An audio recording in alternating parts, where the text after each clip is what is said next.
This is the Wirral, the weird sticky-outy bit of England that keeps Liverpool and Wales at arm's length, that is home to Paul Hollywood, Pyramid Shopping Centre, 5 different Wetherspoons, and for a brief period at the end of the 19th century, one of the biggest stadiums in the country, and the football team that played in it, New Brighton Tower FC. In 1897, New Brighton Tower would be unleashed onto the English sporting landscape. A business plan turned football club, armed with the financial firepower needed to buy its way to the top of the, tower. However, just a few years later, the club was firing blanks, flaccidly flailing about the second division, with little signs of growth or the thrust needed to shoot them to the promised land. The club should have been a recipe for success, a gigantic stadium, backed by big business, in a working class centre of the country. So why did it end up in the Victorian football bin? Context. In the early 1800s, the top end of the Wirral was completely unremarkable. Nothing but a barren sandbox of dunes, coastal scrub, and the odd smuggler who set up shop in a slightly metal-sounding area called the Devil's Nest. Naturally, a wealthy retired merchant took one look at the vast emptiness and said, "That'll do me." In 1832, James Atherton signed the deeds on purchasing 170 acres of land on the tip of the Wirral. His big idea was to build a posh resort for Liverpool's wealthy merchant class, a northern version of Brighton. And because he wasn't very good at branding, he just called it New Brighton. But Atherton's dream of seeing the Merseyside Riviera come to life hit a bit of a snag, on account of him not being able to see anything when he died in 1838.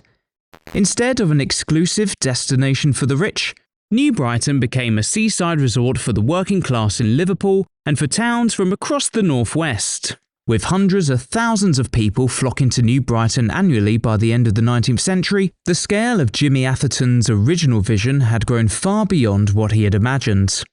But, with Southport and Blackpool just up the coast, New Brighton had stiff competition to the seaside resort crown. Determined to make New Brighton the premier coastal resort town, and knock nearby Blackpool off its smug perch, a Member of Parliament by the name of Robert Patterson Houston got a bunch of suits together in July 1896 to form the New Brighton Tower and Recreation Company Limited. Armed with a shit-ton of cash, they snapped up a site in the coastal resort town with one goal in mind: build an observation tower so massive it would make the one in Blackpool look like a Lego set, creating a giant steel middle finger of commercial dominance right on the Mersey. The tower would be the epicentre of a massive commercial development for New Brighton. 35 acres of gardens, gondolas on a lake, a seal pond, a circus, a zoo, an aquarium, a music hall, tennis courts, fairground rides, basically Butlin's Minehead. However, while all of this sounded great during the 2 days of Victorian British summer, once winter rolled around, the promenade was a ghost town. To fix this massive fiscal hole in their business plan, the bigwigs at New Brighton Tower and Recreation Company would need something to draw in the punters in the off-season. The solution, at least it seemed like it at the time, was right under their noses. Across the River Mersey in neighbouring Liverpool, football fever had taken hold, with 2 clubs in Everton and Liverpool regularly drawing thousands of fans every weekend and making a tidy little sum while they were at it. Figuring that the working classes of the north absolutely loved their football, and that the Football League season lined up almost perfectly with the low season of the tourism industry, some clever bollocks at MBTHQ put 2 and 2 together, and came up with a plan to turn this tourist trap into the biggest football club in England. And if they were going to do it, they were going to do it properly. Space was set aside next to the tower to build a state-of-the-art sports stadium, complete with athletics track, a banked cycling oval, and of course a pitch for football to take centre stage. The stadium was big enough to hold between 80 to 100,000 spectators depending on who you ask, which may seem a little overkill given that the nearby town of Wallasey only had a population of around 50,000 people as of 1900, But the powers that be at New Brighton Tower didn't let that bother them. They were banking on people coming from far and wide to watch the new football club, particularly those from across the River Mersey. So, in 1897, the bigwigs at New Brighton Tower Co. launched their latest business venture, New Brighton Tower Football Club. Not a club born out of the local community, churches, schools or factories, but a corporate entity built for the sole purpose of getting as many warmish bodies through the gate as possible during the winter to keep the rest of the business afloat. Magical. The club's directors realised that for the punters to come a-swarming, New Brighton Tower FC couldn't dilly-dally around playing friendlies and the odd FA Cup match. For the numbers on their spreadsheets to start making sense, they would need to be playing with the best in the Football League, where the eyes of football in the north were most focused, and, more importantly for New Brighton, revenues were potentially lucrative. Club officials wanted First Division football, and they wanted it now. And by now I mean then in the past, but now as in now in the story, you know what I mean. However, back then, one did not simply walk into the Football League without any credentials. You'll have to wait until Chelsea popped up in 1905 for that to happen. New Brighton Tower would begin their footballing journey by joining the Lancashire League ahead of the 1897-98 season. And armed with the New Brighton Megacorp war chest, the club went on their very own supermarket sweep, minus Dale Winton. New Brighton scooped up talent from across the country, including England international Alf Millwood from Everton, goalkeeper Jack Robinson from Division 1 runners-up Derby County, and Blackburn Rovers captain Geordie Anderson. Despite not even competing in the Football League yet, the dazzling lights of New Brighton Tower were too bright not to be drawn to, which would have no doubt been awful for their sleep. Fortunately, we have a modern piece of engineering that those Victorian players could only dream of. Today's sponsor, Manta Sleep. If you, like me, need total, uncompromising darkness to actually get a good night's sleep, then Manta Sleep's masks are built to completely shut out any light coming from windows, electronics, or any Victorian-era resorts you happen to be in proximity to. I've used other bog-standard sleep masks before, but disappointingly they either, let light in, or just crush my gigantic head with how tight they make them. Manta Sleep is completely different because of its modular design. The eye cups are fully adjustable, meaning you get a tailored fit that gives you 100% total blackout without any eye pressure at all.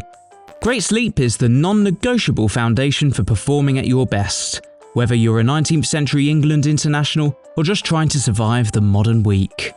Go to the link in the description below or use code ROOTNONE at checkout to get 10% off your Manta Sleep purchase. The transfer practices of the new club didn't go unnoticed by the rest of the football community, who were far from amused with the shopping spree New Brighton's sugar daddies had embarked on, and the media were equally as flummoxed, with the Yorkshire Evening Post even suggesting that the club's curious business practices might kill off player transfers completely. Despite the noise, and armed with their very own version of the Galacticos, or Galactics as they would have no doubt been called, New Brighton Tower embarked on their first season as a football club regardless. On September 1st, 1897, on a wet and windy Wednesday night in Wallasey against Halliwell Rovers, a crowd of limited proportions witnessed the Towerites march to their first victory in the Lancashire League. New Brighton Tower would follow up their maiden victory with a 4-0 mauling against Ashton North End a few days later, in front of just a couple of hundred supporters. And then another demolition job a couple of weeks later against Blackpool South Shore, in the Seaside Tower Derby. Still, the crowds did not show at the Tower Athletic Ground. Despite blowing away some of their opposition and drawing big crowds on the road, New Brighton Tower couldn't pull in the punters when it came to playing at home, which would have been of big concern for anyone paying attention to the club's coffers. As the Middleton Guardian put it is a costly experiment for New Brighton Tower Limited. The home gates have thus far proved disappointing, with poor support, paying out heavy wages week after week will be a strain on the resources of the company. while the Manchester Evening Chronicle speculated that the club's wage bill was probably equal to 3 of their league contemporaries. For the club's board, getting into the Football League was a matter of urgency. Signing big-name talent hadn't brought in the crowds they'd expected, and there was only so long they could keep shelling out on players' wages for just the few brave souls that happened to be in town for the weekend because they wanted to see the lion show at the circus. Luckily for New Brighton Tower, the Football League would be expanding from 16 to 18 teams per division ahead of the 1898-1899 season.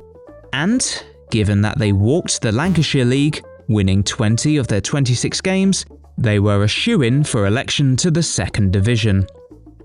Joining the Football League meant another recruitment drive for New Brighton Tower. Arrivals came from a number of established clubs, such as Preston North End, Burnley and Liverpool, as the club's owners decided to double down on their football business gamble. New Brighton Tower kicked off their first season in the Football League with a 3-2 win over Gainsborough Trinity, and despite drawing their next 5 on the trot, New Brighton would soon become a force in Division 2. By the end of the calendar year, they were sat in second place, just 3 points off of Manchester City, with 2 games in hand, and looked good value for one of the 2 promotion places in the league.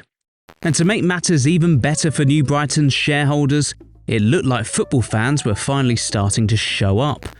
Their home wins against Leicester Fosse and Woolwich Arsenal were described as good attendances, while a crowd of around 5,000 spectators would witness their 3-0 loss to Newton Heath. That's unfortunate. It looked as though everything was coming up Millhouse for the Towerites. With attendances growing and results on the pitch being stellar, it would surely only be a matter of time before the spreadsheets at New Brighton Tower HQ began to show a profit. Unfortunately for New Brighton Tower, the festivities of the Christmas period were seemingly enjoyed a little too well by their players.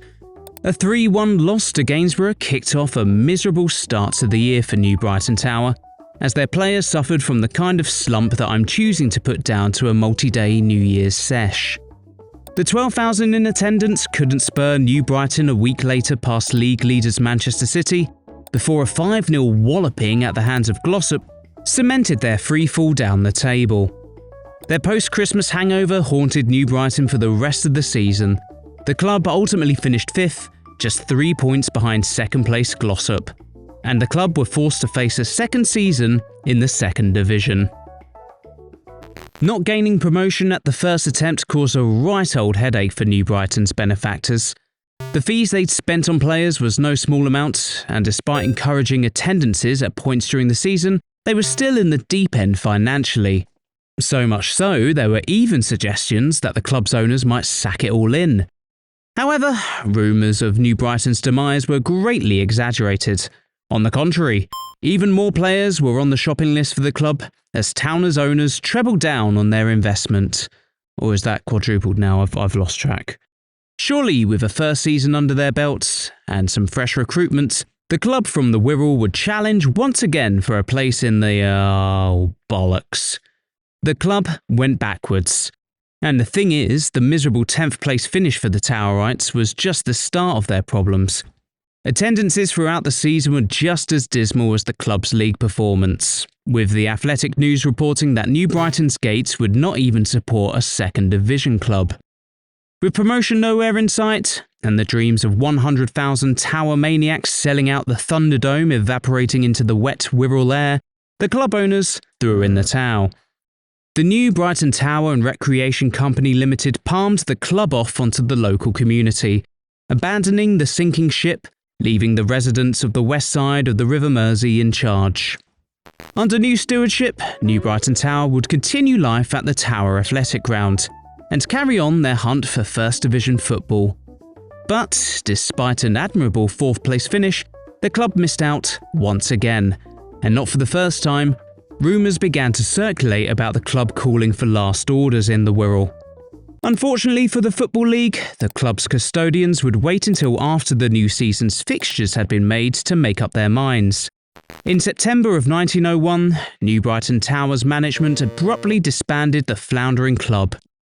The announcement was so low-key that no one seemed to have informed the Football Association, who months later would draw New Brighton Tower against Oxford City in the FA Cup.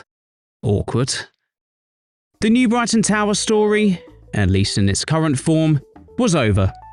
Doncaster Rovers were airdropped in to take their place in Division 2 for the 1901-1902 season. And that was that.